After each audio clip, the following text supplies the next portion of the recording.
নমস্কাৰ বন্ধুসকল, মই হিৰেন। আজি আমি জানিম এই 2025 বৰ্ষৰ এই মাহটোত আপোনালোকৰ সম্পূৰ্ণ ৰাশিফলৰ বৰ্ণন। এই মাহটোত কৰ্কট ৰাশিৰ ব্যক্তিসকলে কেনেধৰণৰ ফলাফল লাভ কৰিব। প্ৰথমে মোৰ চেনেলটো আপোনালোকে ছাবস্ক্ৰাইব কৰি ল'ব, যাতে মোৰ পিছৰ ভিডিঅ'বিলাক আপোনালোকে সহজে লাভ কৰিব পাৰে। লগতে মোৰ ভিডিঅ' যদি ভাল লাগে তেন্তে লাইক আৰু শ্বেয়াৰ কৰিব, কমেণ্ট কৰি আপোনালোকৰ মনোভাৱ প্ৰকাশ কৰিব। এতিয়া আহোঁ মূল বিষয়লৈ। আজি আমি জানিম এই 2025 বৰ্ষৰ এই মাহটোত সম্পূৰ্ণ ৰাশিফলৰ বৰ্ণন।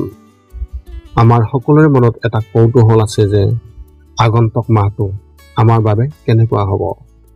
বহু ধৰণৰ প্ৰশ্ন আমাৰ মনত উদয় হয়, যেনে ব্যৱসায় বা চাকৰিৰ ক্ষেত্ৰত অগ্ৰগতি হ'বনে নহয়, বা কিবা নতুন প্ৰত্যাহ্বানৰ সন্মুখীন হ'বলগীয়া হ'ব নেকি, এনেধৰণৰ বহুতো প্ৰশ্ন।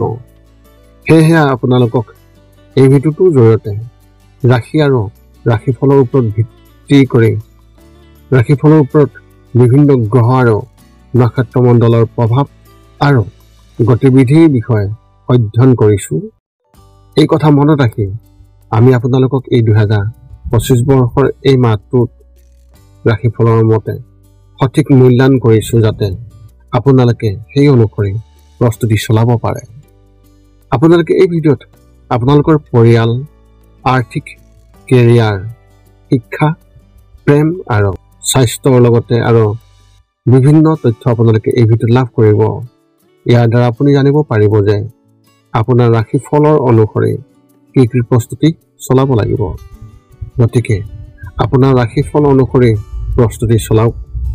অৱশ্যে আপোনালোকক এইটো জনা উচিত যে এই ভিডিঅ'টোত দিয়া যি তথ্য, এই তথ্য কোনো ব্যক্তি হিচাপে নহয়, ৰাশিফলৰ ওপৰত হোৱা যি প্ৰভাৱ, সেই প্ৰভাৱৰ বিবেচনা অনুসৰিহে এই ভিডিঅ'ত উল্লেখ কৰা হৈছে এই সকলোবোৰ তথ্য।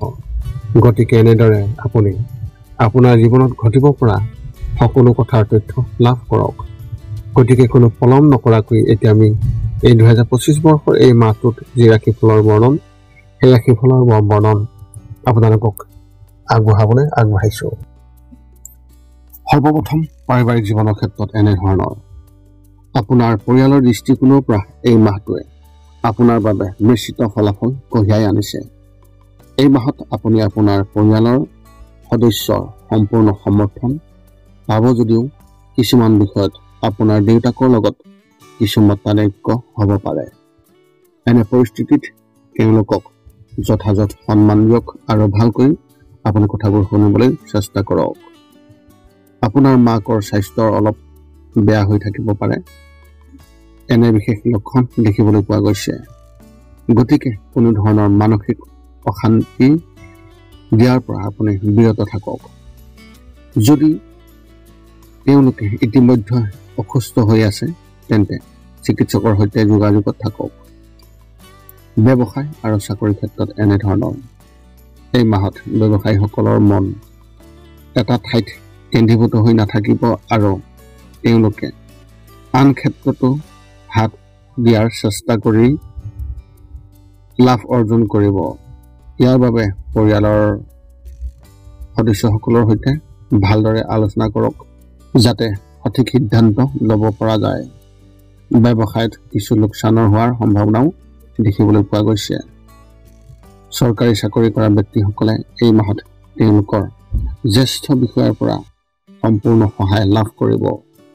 ইয়াৰ ফলত আপুনি নিজৰ কামৰ বাবেও প্ৰশংসা লাভ কৰিব। ব্যক্তিগত খণ্ডত কাম কৰা ব্যক্তিসকলেও এই মাহত আগবাঢ়িব আৰু আপুনি ইয়াৰ বাবে কঠোৰ পৰিশ্ৰম কৰিব। শিক্ষা আৰু কেৰিয়াৰ ক্ষেত্ৰত এনেধৰণৰ। স্কুলত পঢ়ি থকা ছাত্ৰ ছাত্ৰীসকলৰ পঢ়া শুনাত অধিক মনোনিৱেশ কৰাটো অতি প্ৰয়োজন, অন্যথা তেওঁলোকে আকাংক্ষিত ফলাফল নাপাব। এনে সময়ত নিশ্চিতভাৱে মাক দেউতাকৰ পৰা আপুনি পৰামৰ্শ লওক। উচ্চ শিক্ষা গ্ৰহণ কৰা ছাত্ৰ ছাত্ৰীসকলৰ ভিতৰত আভ্যন্তৰীণ বিষয়ত অধ্যয়ন কৰাসকলে বহু নতুন সুযোগ লাভ কৰিব আৰু তেওঁলোকেও ইয়াৰ প্ৰতি আগ্ৰহ প্ৰকাশ কৰিব। চৰকাৰী পৰীক্ষাৰ বাবে প্ৰস্তুতি চলোৱা ছাত্ৰ ছাত্ৰীসকলে এই মাহত নিজৰ কৰ্মক্ষেত্ৰত সম্প্ৰসাৰণ কৰিব, যিয়ে তেওঁলোকক ভৱিষ্যতৰ বাবে কৌশল ৰচনা কৰাত সহায় কৰিব। এই সময়ত নিজৰ ওপৰত নিশ্চয় আপুনি বিশ্বাস ৰাখিবলৈ চেষ্টা কৰক। প্ৰেমৰ ক্ষেত্ৰত এনেধৰণৰ যদি কিবা এটাক লৈ প্ৰেমিক বা প্ৰেমিকাৰ লগত বিবাদ হৈ আছে, তেন্তে এই মাহতে ইয়াৰ অন্ত পৰাৰ সম্ভাৱনা আছে। আপোনাৰ সংগীৰ ওপৰত আপোনাৰ বিশ্বাস আৰু বৃদ্ধি পাব আৰু দুয়োজনে আপোনালোকৰ ভৱিষ্যতৰ বিষয়ে এক বিশেষ আলোচনা কৰিব। যিসকলৰ বিয়া হোৱা নাই তেওঁলোকে এই মাহত ভাল সংগী বিচাৰি পাব পাৰে, কিন্তু খৰখেদাকৈ একো সিদ্ধান্ত নল'ব আৰু আপুনি খৰখেদা নকৰিব। যিকোনো সম্পৰ্কক সময় দিয়ক আৰু তাৰ পিছত যিকোনো সিদ্ধান্ত লওক। স্বাস্থ্যৰ ক্ষেত্ৰত এনেধৰণৰ স্বাস্থ্যৰ দৃষ্টিকোণৰ পৰা এই মাহটো অশান্তিপূৰ্ণ হ'ব।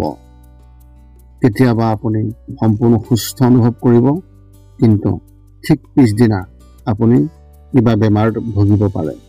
যদিও কোনো গুৰুত্বৰ বেমাৰ নাথাকিব, তথাপিও সৰু সৰু বেমাৰবোৰে আপোনাক আমনি কৰিব। মানসিকভাৱেও কেতিয়াবা আপোনাৰ মনটো অস্থিৰ হৈ পৰিব পাৰে আৰু কেতিয়াবা আপুনি সতেজ অনুভৱ কৰিব। এনে পৰিস্থিতিত খং উঠাৰ পৰা বিৰত থাকিব আৰু কাৰো লগত আপুনি তৰ্ক নকৰিব।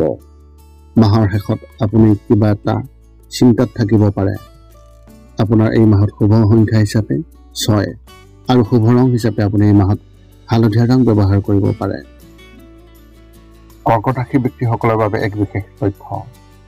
যদি আপুনি ছ'চিয়েল মিডিয়াত অতি সক্ৰিয় হৈ আছে, তেন্তে এই মাহত কোনোবা অচিনাকি মানুহৰ লগত আপোনাৰ হাই কাজিয়া কৰাটো এৰক, নহ'লে ই আপোনাৰ বাবে ইমান ভাল নহয়। গতিকে আগতীয়াকৈ এই কথা মনত ৰাখিব আৰু আপুনি মনটো শান্ত কৰি ৰাখিবলৈ চেষ্টা কৰক। এতিয়া আপুনি সকলো তথ্য লাভ কৰাৰ পিছত এই 5টা কাম কৰিবলৈ আপুনি যিমান পাৰি চেষ্টা কৰক। সৰ্বপ্ৰথমটো হৈছে আপুনি আপোনাৰ শৰীৰটো সুস্থ কৰি ৰাখিবলৈ দৈনিক যোগাসন কৰক, য'ত মূলতঃ 10 মিনিটৰ বাবে ওমকাৰ মন্ত্ৰ, 10 মিনিটৰ বাবে কপালভাতি আৰু 10 মিনিটৰ বাবে অনুলোম বিলোম। ইয়াৰ লগে লগে আপোনাৰ শাৰীৰিক আৰু মানসিক স্বাস্থ্য একেবাৰে নিখুঁত হৈ থাকিব। 2 নম্বৰটো হৈছে ৰাতি শোৱাৰ আগতে নিস্তব্ধ আৰু নিৰ্জন ঠাইত 10 পৰা 20 মিনিট ধ্যান কৰিব লাগে। ইয়াৰ দ্বাৰা 2টা উপকাৰ পোৱা যায়। এটা হ'ল আপুনি ভাল টোপনি পাব আৰু দ্বিতীয়টো হৈছে পিছদিনা আপুনি সতেজ অনুভৱ কৰিব। ধ্যান কৰি থাকোঁতে মধ্যমীয়া শব্দৰ শান্ত সংগীতো আপুনি শুনিব পাৰে। 3 নম্বৰটো হৈছে প্ৰতি মংগলবাৰে পুৱা নিশ্চয় হনুমান চালিচা পাঠ কৰক আৰু হনুমান মন্দিৰ দৰ্শন কৰক, নতুবা আপুনি বিষ্ণু মন্দিৰ দৰ্শন কৰক। ইয়াৰ দ্বাৰা আপোনাৰ আৰু আপোনাৰ পৰিয়ালৰ যিকোনো সদস্যৰ সংকট দূৰ হ'ব আৰু সদায় সুখ আৰু শান্তি থাকিব। 4 নম্বৰটো হৈছে ঘৰৰ বাহিৰত গৰু আৰু কুকুৰক প্ৰতিদিনে আপুনি পাৰিলে খাদ্য খুৱাব লাগে। খাদ্য খোৱাওক আৰু যদি পাৰে চৰাই চিৰিকটি আদিকো খাদ্য আৰু পানীৰ যোগান ধৰক। এই পৃথিৱীখন যিমান আমাৰ সিমানেই সিহঁতৰো। নিতৌ ইহঁতক খুৱাই আমি তেওঁলোকৰ পৰা এক আশীৰ্বাদ লাভ কৰিব পাৰোঁ আৰু আমাৰ ওপৰত থকা গ্ৰহবোৰৰ কুপ্ৰভাৱ দূৰ হ'ব। সদশেষত 5 নম্বৰটো হৈছে আপুনি পাৰিলে মাজে মাজে চৌপাশৰ দুখীয়া ব্যক্তিসকলক আপুনি পাৰিলে সহায় কৰক আৰু ভোকাতুৰ ব্যক্তিসকলক আপুনি পাৰিলে খুৱাবলৈ চেষ্টা কৰক। যদি আপোনাৰ মনত এতিয়াও জ্যোতিষ সম্বন্ধীয় কিবা প্ৰশ্ন আছে, তেন্তে আপুনি আমাক এই ভিডিঅ'ৰ তলত কমেণ্ট কৰি আপোনাৰ প্ৰশ্ন আমাক অৱগত কৰক আৰু আমি আপোনালোকৰ প্ৰশ্নৰ উত্তৰ দিবলৈ আমি সকলো সময়তে সাজু আছোঁ।